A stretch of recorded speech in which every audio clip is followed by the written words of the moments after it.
old history. Yeah.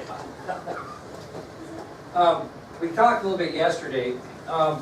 40 years ago, on November 1st, which would have been 1976, the Stockman's Bank was robbed, which is now the A&B Bank, and I think most of you know where that's at. It was the stockgrowers. Stockgrowers Bank? Did they put it wrong on here? Yes, it's Okay. wrong in there. You know the media, they never can get it right. But anyway, I want to read this story to you because it's pretty amazing. And then I'm going to have these two fellas who were there the day it happened tell a little bit about what it was like to get shot at and all kinds of things. So anyway, I'm going to read this to you. I'll change the heading. Stockgrower State Bank, right? Stockgrower State Bank robbery 40 years ago. And this guy's name was Gary Halefinger, was that right? Halefinger, okay. Gary Halefinger arrived in Worland in the fall of 1976, stepping off a Greyhound bus and taking up residence. Okay, Trailways bus. Boy, this media really screwed this story up. Trailways bus and taking up residence at the Washki Hotel, which I believe is where the Ranchito is right now. Okay? Right.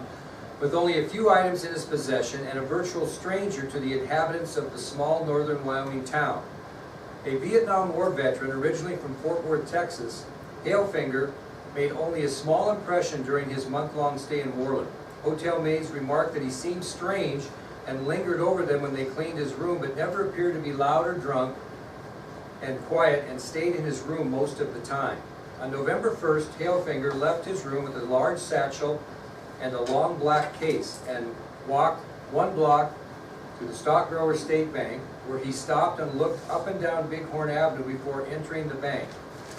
A vestibule, that's like the entrance into the bank, that it says vestibule. Vestibule. Okay, what is that exactly? It's just the entrance of the weather. Okay, yeah, and we'll talk about one of those when we talk about Lee Harvey Oswald, by the way. Anyway, vestibule? Mm-hmm. Okay. So before you entering the bank's vestibule, which is the area before you walk in, okay?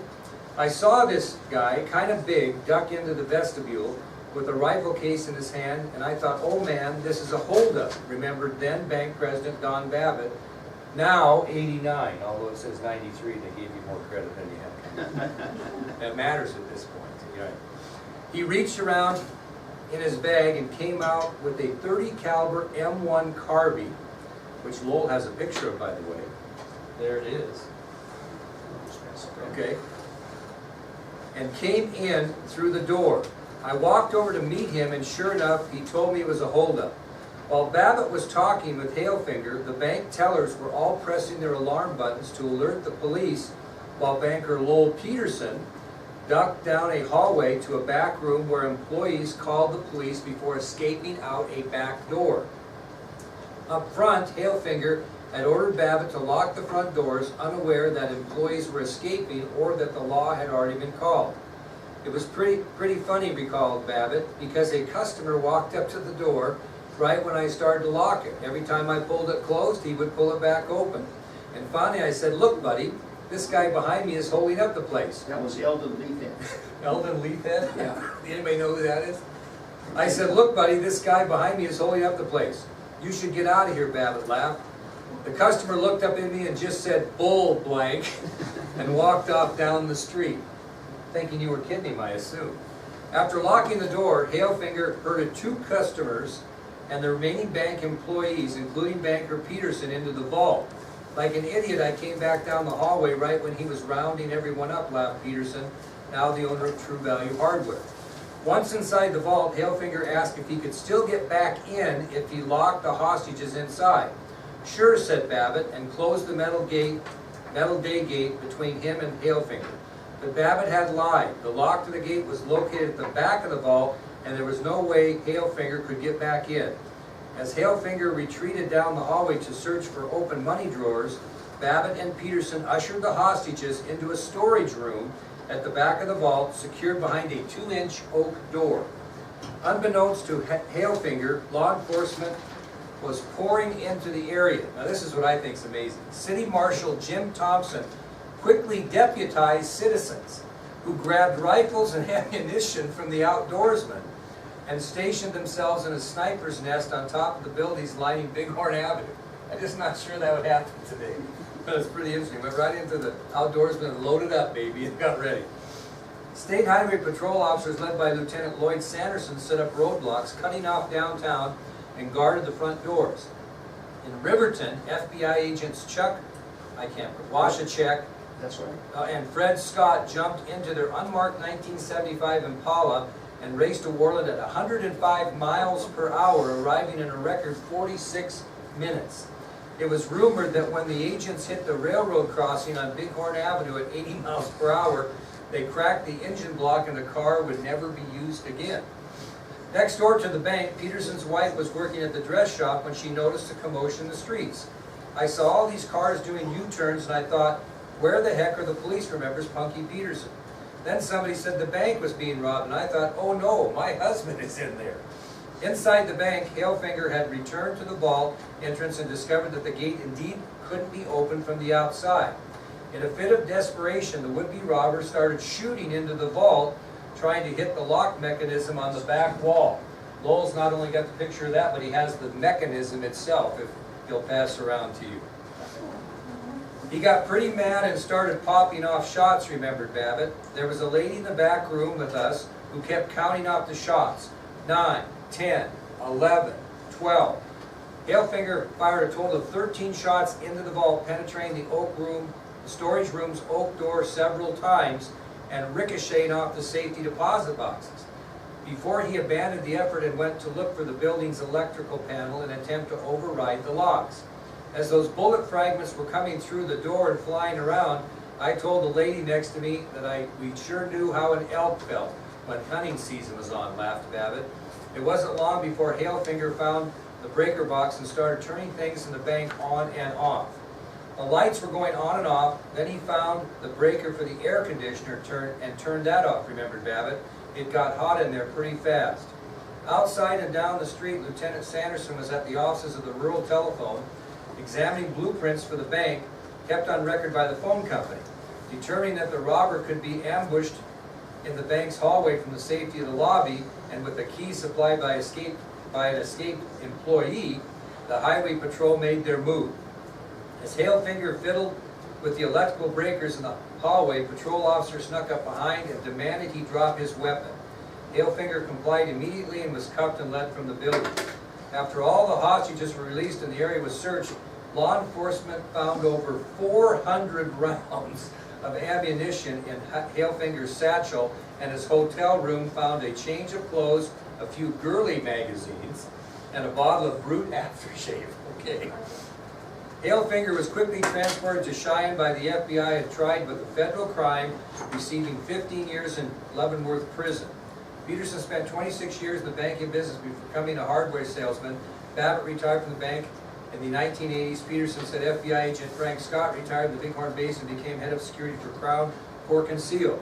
Gary Halefinger died in February 1991 and was buried in Port Clinton, Ohio. To this day, no one knows his motive for trying to rob the Stockgrower State Bank without a getaway vehicle. This is kind of interesting. I think he was waiting for the bus to leave at noon. He's getting his attendance points taken away from him. You need to take that? Okay. I think he was waiting for the bus to leave at noon, said Peterson, 40 years later. I just don't think he was counting on that gate lock. Anyway, that was quite a story 40 years ago. I've known about this story for a while, being married to the community for 35 years, but I thought it was kind of an interesting story and a bit of history in Moreland, so I wanted to read it to you, and then I'm going to let these guys tell you a little bit about their personal experiences, and if you want to ask them some questions, then you guys go crazy. So they're all yours. Tell them what you want. Well, I'm glad there was one false statement in there that we were able to correct, or didn't have to correct, but I gained 4 years, and I didn't need that.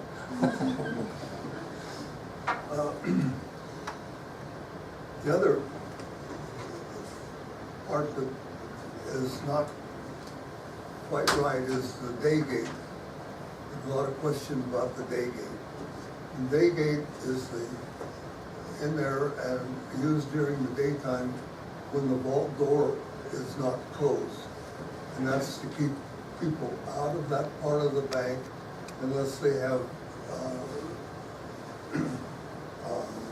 business there, such as looking in their safety deposit box, or something of that nature, and then they would be in there. But the day gate is right back of the main vault door, and the door that he would ask if he could get in if he closed it was the main vault door, and he could open that, but he didn't ask about the day gate. But the day, and I still don't understand why he couldn't shoot the lock out, because it opened with a key that was in a desk, like probably where he was shooting from. But what else is there? The episode with the fellow at the gate or at the door trying to get in was kind of interesting. I was trying to get the door closed, and I have to admit I was a little nervous. I was having trouble hitting my key into the lock, and I would just about get it ready, and then he would open it. I'd have to close it, and then when he didn't believe me, well, it was kind of a case of futility, I guess. But we finally got it out. What happened. When you're 89 years old, you got people calling you. Yeah. Nobody ever calls me. Nobody ever calls me. Yeah.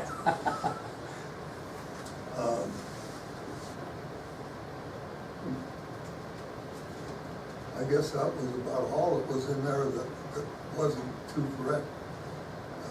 Maybe I could answer a question or Well, something. Don's my father-in-law, so he's been putting up with me for 35 years, so don't feel bad when you have me 1 hour a day. But anyway, tell him about when the guy supposedly got out of when he got out of jail. Oh, okay. Well, I was going to tell that on the way out, but this is fine. It was about 10 years after this happened, I got a call from the sheriff saying that Halefinger had walked away from a light confinement place, and they didn't know where he was at. And he was, could possibly be heading to Worland. They just didn't know. And so I thanked him, and I thought about it, because I was worried that if he did get out, the newspapers had made him look like an idiot, and maybe he was if I got ahead of him that way. But anyway, I called my wife and told her that Halefinger was on the loose, and maybe we should lock things up at home. And so she went to the basement, locked the basement door, the sliding door which we use for go to the alley, and then the main door. And then we had some locks on our garage, and she was in the garage locking those up. And just as she came out of the garage, I should say there's a hallway, I guess, between our garage and the house. And as she stepped into the space that was between the house and the garage, the mailman was coming, and she let out a scream, and it scared him. He threw the mail in, and they both got settled down when they realized who was where and what had caused it. But it shows you what a man can do to, after putting people through this. I guess my biggest happiness about, if you could be about this, is none of our people got hurt in any way. There was a few of them that still had, I guess, nightmares about this happening. But the fact that no one was hurt was very good, because it would have come back on us too. I was kind of surprised everybody wanted to get in the back part of the vault. There wasn't anybody saying no, because they were getting away from Halefinger, and his rifle, but that was my story, I guess. Well, do you have anything you want? Yeah, but one of the things that kept anybody from getting hurt was this cabinet. This cabinet was behind the wall, behind this door. And that's where the tellers would put their money drawers at night. They'd lock them in here. So this was actually empty. And this guy was shooting. He was shooting into that lock. I think it was going around. Yeah, he was, and the bullets were ricocheting off of that, or going through that and ricocheting off these safety deposit boxes, which were on the right-hand side. He was shooting at an angle. They were bouncing off of that and then into this door. And all of us were behind this door. Some customers, and I think 7 employees, I forget how many there was. But anyway, and then those bullets ended up in this cabinet. My theory is that if this cabinet would not have been there, there would have been a concrete wall, and instead of going in there, they would have bounced back out, and somebody probably would have got hurt. And anyway, I think my own theory is I think that kind of saved our bacon. And it was kind of funny. There were I don't know if any of you know Skip Crawford. Yeah, his mother was in there with us, and Daisy's a little short gal, and I remember her saying, she said, "I sure hope my breath doesn't smell like everybody else's." I mean, everybody was pretty shook up and dry-mouthed. I mean, it was a trying time. And anyway, I talked to her the other day, and she never had any nightmares about it, but it's a day that none of us will ever forget. Trying to think of anything else. I might read you this article here that was in the paper the next day. This is from the United Press. It says an armed robber forced 20 persons into a bank vault Monday, but the bank president locked the inner vault door before the robber could follow his hostages. The frustrated robber failed in an attempt to shoot the door open and surrendered to police. Washington County Sheriff James Worrella praised Bank President Babbitt for quick thinking. He used his head, he really did, Worrella said. All the people in the vault did a hell of a job, the sheriff said. The man entered the bank armed with a .30 caliber rifle, forced 20 persons into the bank vault. I don't really know if there was 20 of us in there. There wasn't 20 of us in there, was there? I thought it was 17. Yeah, it was maybe close, and closed the heavy steel door from the outside. Babbitt locked the day gate from the inside to stymie the robber. The man fired 16 shots into the inner door, but failed to open it. Authorities said the group of 20 hid in the back room of the vault, out of the gunman's line of fire.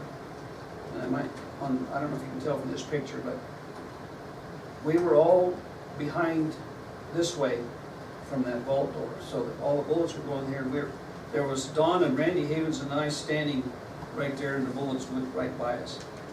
And it says, not one was injured. Authorities did not fire a single shot. After the firing was over, law officers slipped in and persuaded the man to give up.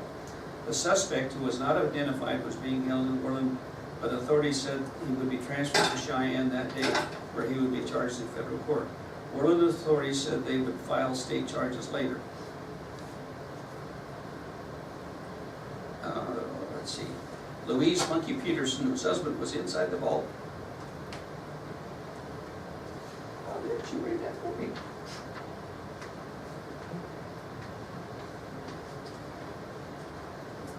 Read this for me.